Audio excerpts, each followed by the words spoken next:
اعوذ باللہ من الشیطان الرجیم بسم اللہ الرحمن الرحیم وَاعْبُدُوا اللَّهَ تم اللہ کی عبادت کرو وَلَا تُشْرِكُوا بِهِ اور نہ شریک ٹھہراؤ تم اس اللہ کے ساتھ شیئاً کسی چیز کو بھی وَبِالْوَالِدَيْنِ إِحْسَانًا اور والدین کے ساتھ اچھا سلوک کرو احسان کرو وَبِذِي الْقُرْبَى اور قریبی رشتہ داروں کے ساتھ قرابت داروں کے ساتھ بھی اچھا سلوک کرو والیتامی اور یتیموں کے ساتھ بھی اچھا سلوک کرو والمساکین اور مسکینوں کے ساتھ بھی اچھا سلوک کرو والجاری ذی القربى اور وہ پڑوسی جو تمہارا قریب والا ہے قریبی پڑوسی یا قرابت دار پڑوسی دونوں معنی مراد ہیں قریب جو گھر کے قریب ہیں وہ سارے پڑوسی یا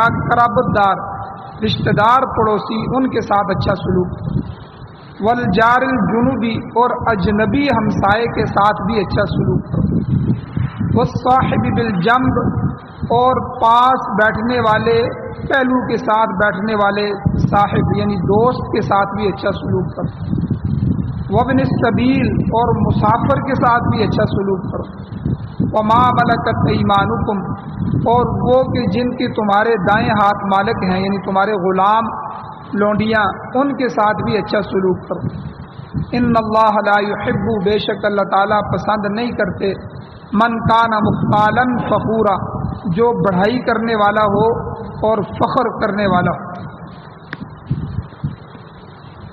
سپارہ نمبر 5 سورۃ النساء سورت نمبر 4 آیت نمبر 36 آج تلاوت ہوئی ہے۔ آپ نے اس کی تلاوت اور ترجمہ سنا۔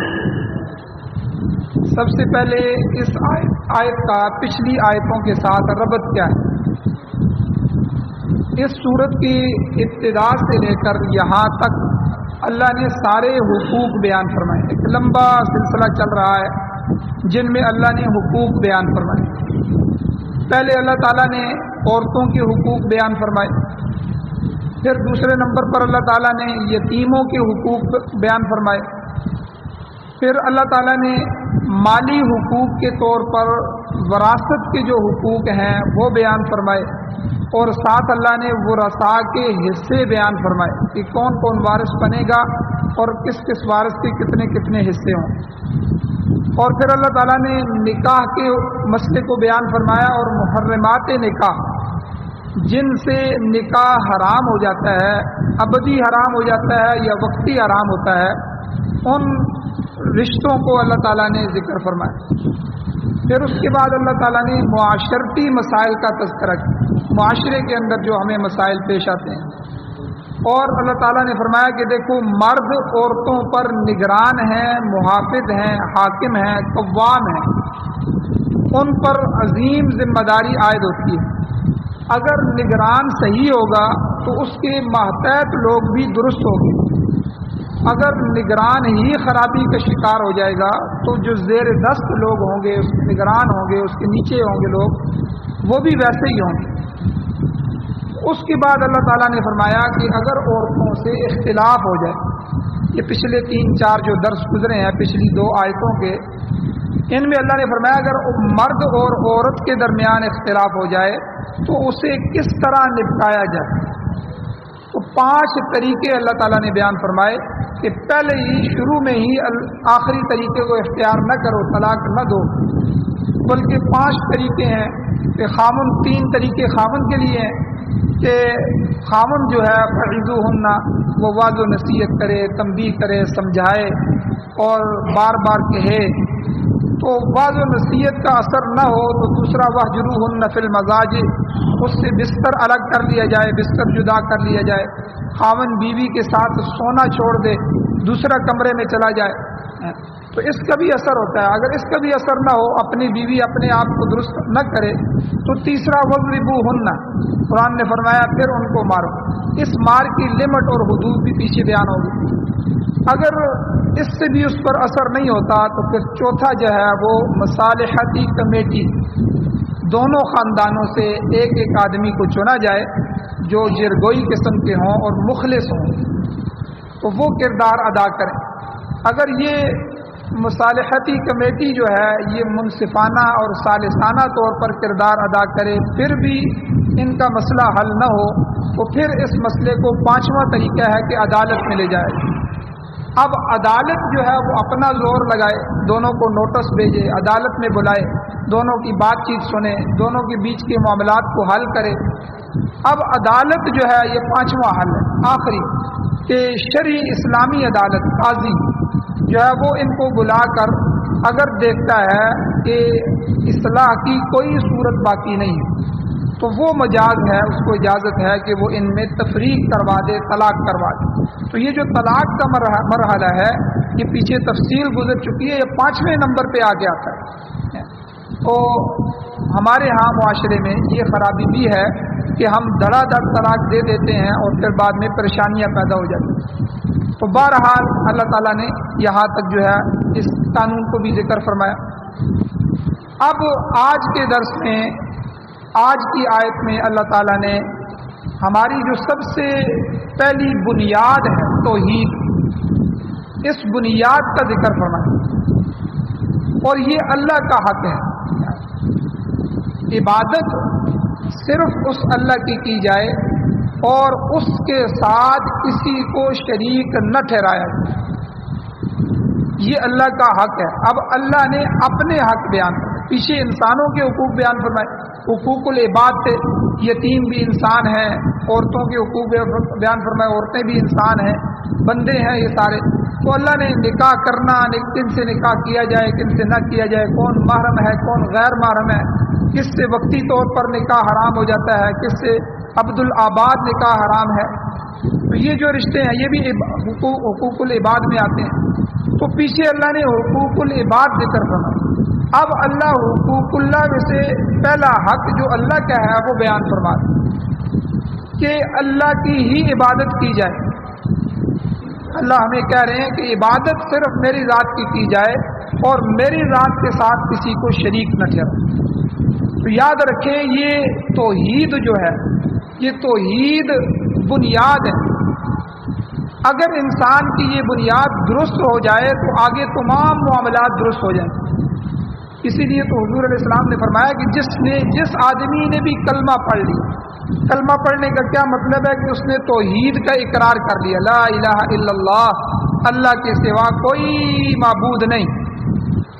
اب یہ اقرار کر لیا محمد الرسول اللہ، اللہ کے نبی محمد صلی اللہ علیہ وسلم ہیں. یعنی کیا مطلب کہ اللہ کے حکم کو مانیں گے اور رسول اللہ صلی اللہ علیہ وسلم کی سنت طریقوں پر ان کی اتباع میں زندگی گزاریں گے. تو جب کسی نے اس بات کا اقرار کر لیا تو یہ اتنا وزنی کلمہ ہے کہ حضور علیہ السلام نے مثالیں دے کے سمجھائے. فرمایا یہ جنت میں لے کے جانے والا. اور ایک آدمی جس نے کبھی زندگی میں کوئی نیکی نہ کی ہوگی وہ آدمی بھی اس کلمے کی بنیاد پر آخر کبھی نہ کبھی جہنم سے نکال کر جنت میں داخل کیا جائے. یہ توحید کا کلمہ اتنا مضبوط کلمہ. پھر حضور علیہ السلام نے مثال دی کہ جب میزان عمل میں ترازو میں اعمال تولے جائیں گے اس وقت جو ہے وہ ایک طرف عمل رکھے جائیں گے اور برائیاں ہوں گی، سب کچھ ہوگا، دوسری طرف جو ہے وہ اس کلمے کے ایک ٹکڑے کو رکھا جائے گا. تو یہ کلمے والا جو ٹکڑا ہے یہ بھاری ہو جائے گا، یہ وزنی ہو جائے گا، تو اس کا وزن ہو جائے گا. تو یہ کلمہ توحید، اللہ کی توحید جو ہے یہ اسلام کی اعمال کی عبادات کی بنیاد ہے. اور اللہ تعالیٰ نے اس بنیاد کو سب سے پہلے ذکر فرمایا اور یہ اپنا حق ذکر کرنے کے بعد اللہ نے باقی حقوق کو تفریعاً بیان فرمایا، اس کے اوپر جو ہے مفرع کر کے بیان فرمایا. اور اس کی مثال اسی طرح سمجھ لیں کہ حضور علیہ السلام نے جو 5 ارکان ہیں اسلام کے، ارکان اسلام کلمہ، نماز، روزہ، حج، زکوٰۃ، یہ جو 5 ارکان ہیں ارکان اسلام جنہیں کہتے ہیں، ان کی مثال حضور علیہ السلام نے حدیث مبارکہ میں بیان فرمائی. کس سے بیان فرمائی؟ عمارت سے بیان فرمائی، خیمے سے بیان فرمائی. حضور علیہ السلام نے فرمایا کہ دیکھو جب تم خیمہ لگاتے ہو تو خیمے میں کتنے بانس لگاتے ہو؟ خیمے میں 5 بانس لگائے جاتے ہیں، 4 بانس جو ہوتے ہیں وہ خیمے کے کونوں میں لگائے جاتے ہیں، 1 بانس خیمے کے درمیان میں لگایا جاتا ہے جو اونچا اور بڑا اور لمبا ہوتا ہے باقیوں سے۔ 4 جو ہوتی ہیں بانس جو وہ سہارا ہوتے ہیں، لیکن یہ بیچ والا بانس اس خیمے کو کھڑا کرتا ہے، یہ اس کی بنیاد سمجھ لیں۔ تو حضور علیہ السلام نے فرمایا کہ نماز، روزہ، حج، زکوٰۃ یہ اسلام کے 4 بانس ہیں۔ اسلام کی جو عمارت ہے وہ ان 4 بنیادوں پہ کھڑی ہے، لیکن جو کلمہ توحید ہے حضور نے اس کو فرمایا کہ یہ درمیان والا بانس ہے۔ اسلام کی پوری عمارت کو کلمہ توحید نے اپنے اوپر کھڑا کیا۔ اگر توحید ٹھیک ہے تو انسان کے باقی اعمال بھی ٹھیک ہیں، اگر توحید نہیں ٹھیک تو اسلام کی عمارت نہیں ٹھیک۔ شرک آ گیا تو سمجھ لیں شرک اور کفر برابر ہے۔ تو اسلام کا یہ خیمہ بغیر توحید کے کھڑا ہی نہیں ہو سکتا، اور اسی لیے اگر توحید نہ ہو، آدمی مشرک بھی ہو، شرک کر رہا ہو کہ اللہ بھی دینے والا ہے، فلاں بھی دینے والا ہے، اللہ بھی مشکل کشا، حاجت روا ہے، فلاں بھی مشکل کشا ہے، علی مشکل کشا ہے، اور اسی طرح اللہ سے بھی مدد مانگی جائے اور فلاں ہستی سے بھی مدد مانگی جائے، تو یہ شرک کے اندر آتا ہے۔ تو اگر شرک آ گیا تو سمجھ لیں مشرک آدمی 100 حج بھی کرے، تہجد بھی پڑھے، نوافل پر نوافل پڑھتا رہے، اشراق، چاشت، اوابین، صلاۃ التوبہ، صلاۃ التسبیح، یہ ساری نمازیں پڑھے، لیکن اس کا ایک عمل بھی اللہ کے ہاں قبول نہیں، کیونکہ توحید کے اندر دراڑ پیدا ہوگی، توحید ختم ہوگی، شرک آ گیا، اللہ کی ذات کے ساتھ شریک ٹھہرا لی۔ تو اس لیے عبادات اور اعمال کا جو دار و مدار ہے وہ عقائد پر ہے، اور عقائد میں سے سب سے بڑا عقیدہ عقیدہ توحید ہے، عقیدہ ختم نبوت ہے، عقیدہ آخرت ہے، یہ سارے عقائد ہیں، ان میں سے سب سے بڑا عقیدہ عقیدہ توحید ہے، بنیادی عقیدہ۔ تو اس لیے حضور علیہ السلام نے حدیث میں ان 5 ارکان کی مثال خیمے کے ساتھ۔ اب ارشاد ہوتا ہے، اللہ فرماتے ہیں وَاعْبُدُوا اللَّهَ، اللہ کی عبادت کرو، یہ بنیاد ہے۔ اگر تمام لوگ، مسئلہ یاد رکھیں، تمام لوگ صرف اللہ ہی کی عبادت کرنے لگیں تو باقی تمام حقوق خود بخود درست ہو جائیں گے، کیونکہ جب آدمی اللہ کی عبادت کرتا ہے تو اللہ کو بڑا سمجھتا ہے، اللہ جل شانہ کی عظمت، اللہ کی بڑائی اس کے سینے میں پیدا ہو جاتی ہے، اور جب کسی کو آدمی بڑا سمجھتا ہے تو اس کی بات کو ماننا، اس کی بات پر عمل کرنا فخر سمجھتا ہے۔ آپ صحابہ اکرام کو دیکھیں، آپ اولیاء اللہ کی زندگی کو دیکھیں، صحابہ کے شاگردوں کو، تابعین، تبع تابعین کے حالات پڑھیں کہ ان سے گناہ ہوتا ہی نہیں تھا، پوری زندگی کا مقصد ان کا یہ تھا کہ ہمارا ہر عمل اللہ کے حکموں کو پہچان کر ہو، اللہ کیا کہتے ہیں، اللہ کیا چاہتے ہیں، جو اللہ چاہیں، جو اللہ کہیں، جو حکم دیں ان کے مطابق ہماری زندگی ہو۔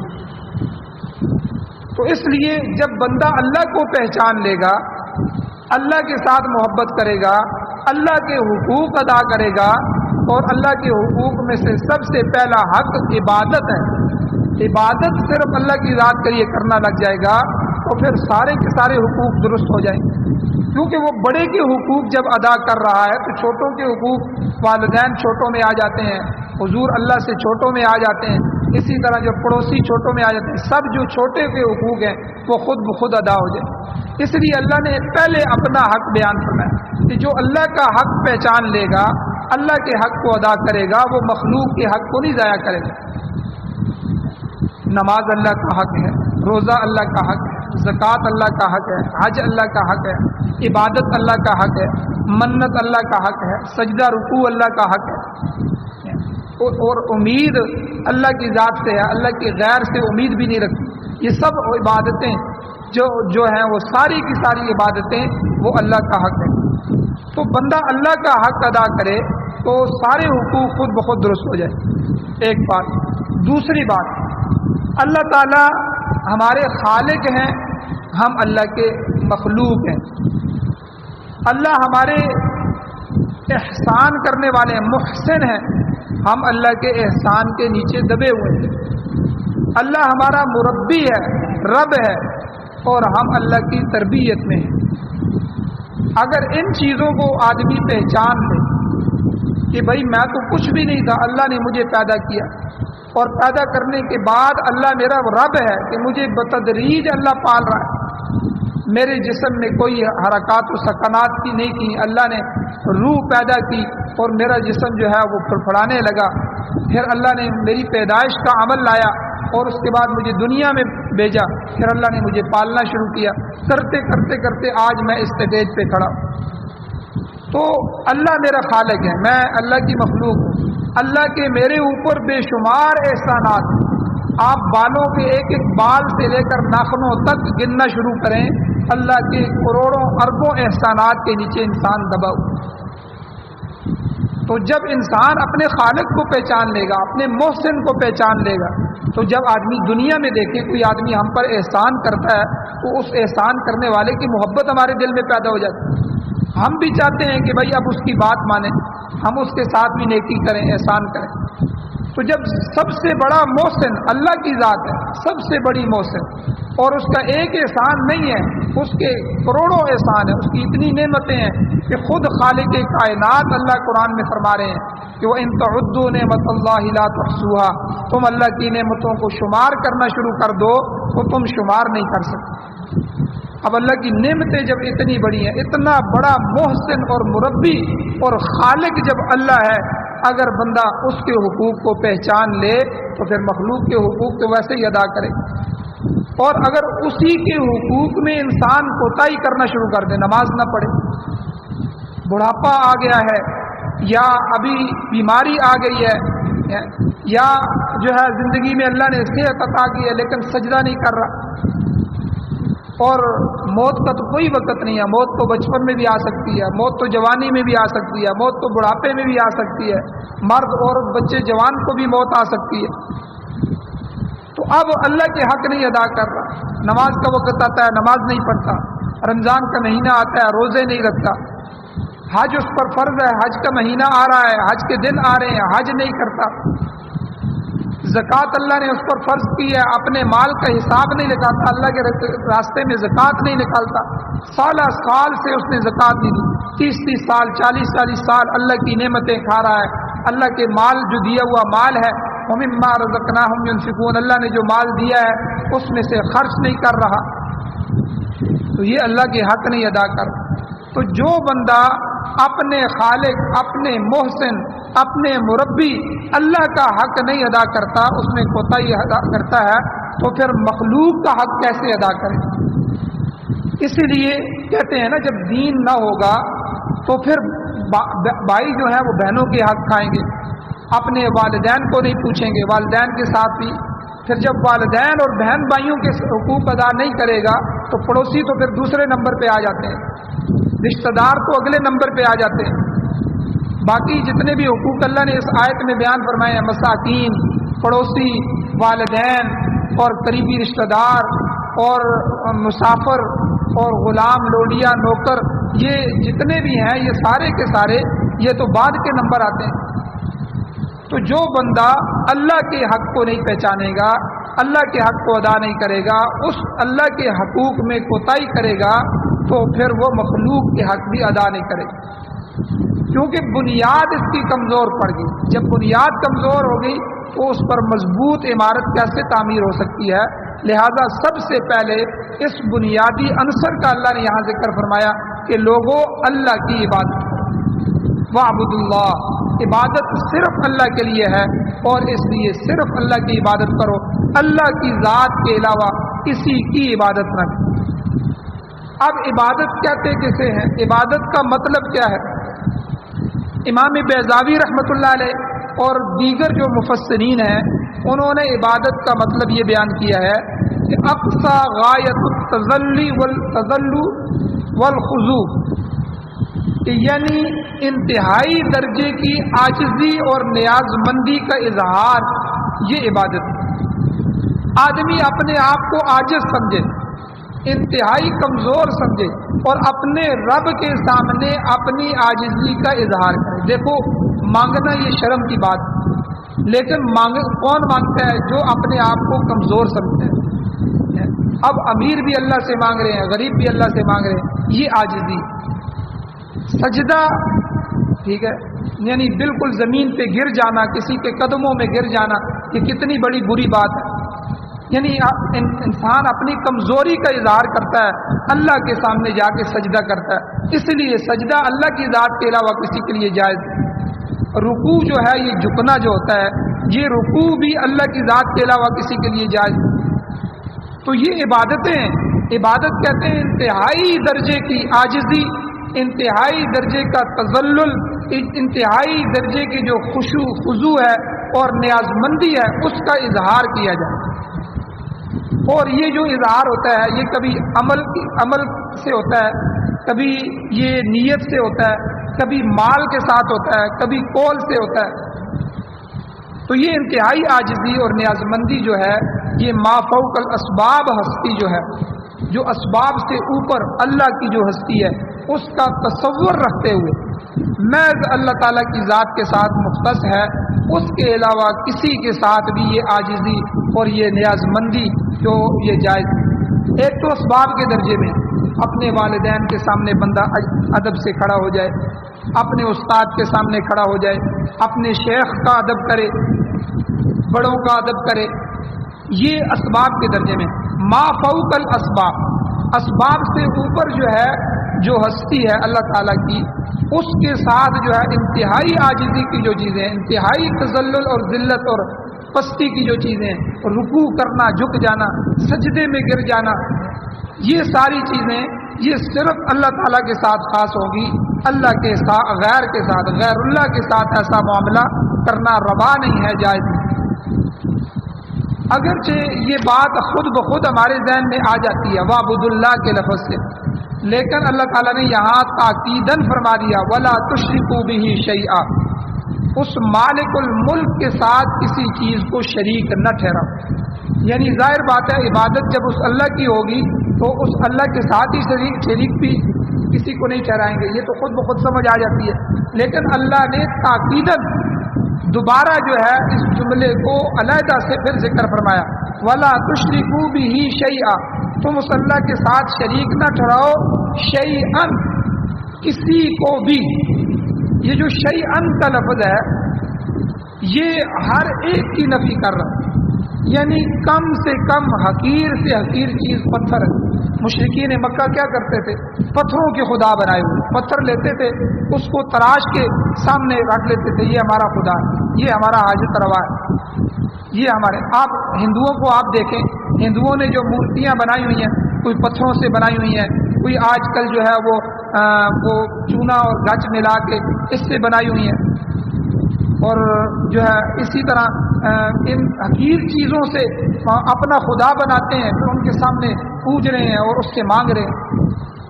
تو حقیر سے حقیر چیز، ذرے اور پتھر سے لے کر اعلیٰ سے اعلیٰ چیز، پیغمبر اور فرشتوں تک کسی کو بھی اللہ کی ذات کے ساتھ شریک نہ ٹھہرو. یہ جو شیئن کا لفظ ہے یہ ہر ایک کی نفی کر رہا ہے. وَلَا تُشْرِكُوا بِهِ، اللہ یہ بھی کہہ سکتے تھے اس اللہ کی ذات کے ساتھ شریک مت ٹھہرو، لیکن یہ شیئن کا لفظ جو اللہ لائے ہیں کہ کسی کو بھی شریک نہ ٹھہراؤ.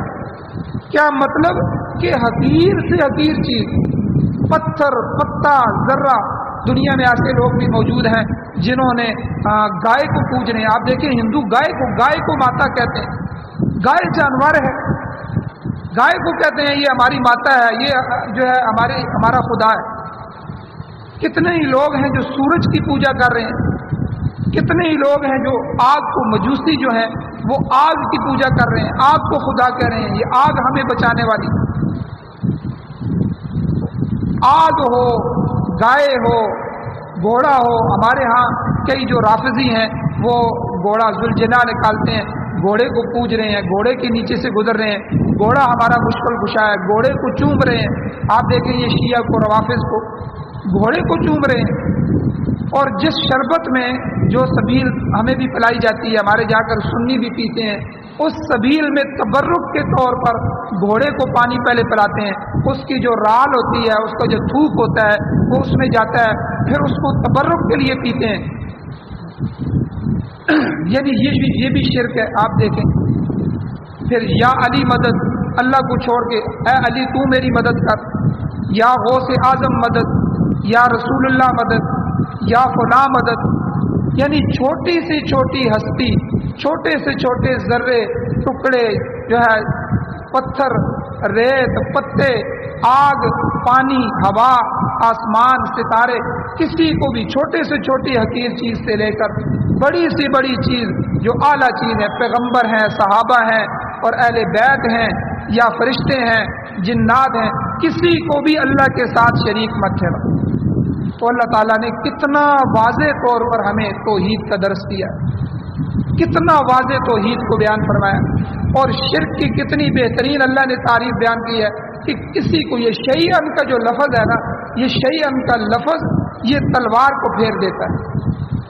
کوئی چیز بھی اللہ کے ساتھ کون شریک ٹھہرایا جا سکتا ہے؟ کون اللہ کی ذات کی طرح ہو سکتا ہے؟ کس کی صفات اللہ کی صفات کی طرح؟ تو اس لیے اللہ کی ہستی جیسی کوئی ہستی نہیں ہے، اللہ کی ذات جیسی کوئی ذات نہیں ہے، جو صفات اللہ کی ہیں اللہ کی صفات جیسی کوئی صفات نہیں۔ تو یہ اللہ تعالیٰ نے یہاں بیان فرمایا۔ انشاءاللہ اس پر کچھ تھوڑی سی چیزیں اور ہیں، انشاءاللہ کل کے درس میں بیان کی جائیں گی۔ اللہ تعالیٰ سے دعا ہے اللہ ہمیں عمل کی توفیق عطا فرمائے۔ آمین۔ الحمدللہ رب العالمین والعاقبۃ للمتقین والصلاۃ والسلام علی رسولہ النبی الامی الکریم۔ یا اللہ ہماری کمیوں کوتاہیوں کو معاف فرمائیے، درگزر فرمائیے، صغیرہ کبیرہ گناہوں کو معاف فرمائیے۔ یا اللہ شرک سے ہمیں محفوظ فرمائیے، یا اللہ خالص توحید نصیب فرمائیے۔ یا اللہ اسباب کے درجے میں جو چیزیں آپ نے مقرر فرمائی ہیں یا اللہ وہ محض سبب ہیں، یا اللہ وہ بھی جو ہے نافع اور ضار نہیں ہے، نہ نفع دے سکتی ہیں نہ نقصان ہے، صرف جو ہے وہ آپ نے حکم دیا ہے ہم کر رہے ہیں۔ یا اللہ باقی جو ہے ما فوق الاسباب، یا اللہ آپ کی ہستی ہے، آپ کی ذات ہے، یا اللہ اپنی ذات سے محبت نصیب فرمائیے، اپنی ذات سے توجہ نصیب فرمائیے، اپنی ذات کی محتاجگی اور امید نصیب فرمائیے۔ یا اللہ قرآن و سنت کو پڑھنے، سننے، سنانے، سمجھنے، سمجھانے اور اس کے غلبے کے لیے، اشاعت کے لیے محنت کرنے کی توفیق عطا فرمائیے۔ قرآن و سنت کی بالادستی اور قرآن و سنت والی حکومتیں نصیب فرمائیے۔ بیماروں کو شفا عطا فرمائیے۔ یا اللہ جو ہے مشکلوں میں پھنسے ہوئے ہیں، قرضوں میں پھنسے ہوئے ہیں، یا اللہ ان کی مشکلات کو دور فرمائیے۔ یا اللہ ہم سب کی اور جو اللہ جتنے بھی حضرات اس دنیا سے ایمان کی حالت سے جا چکے ہیں، اللہ سب کی بخشش فرمائے۔ صلی اللہ تعالی علی خیر خلقہ محمد وآلہ وأہل بیتہ وازواجہ وذریتہ اجمعین برحمتک یا ارحم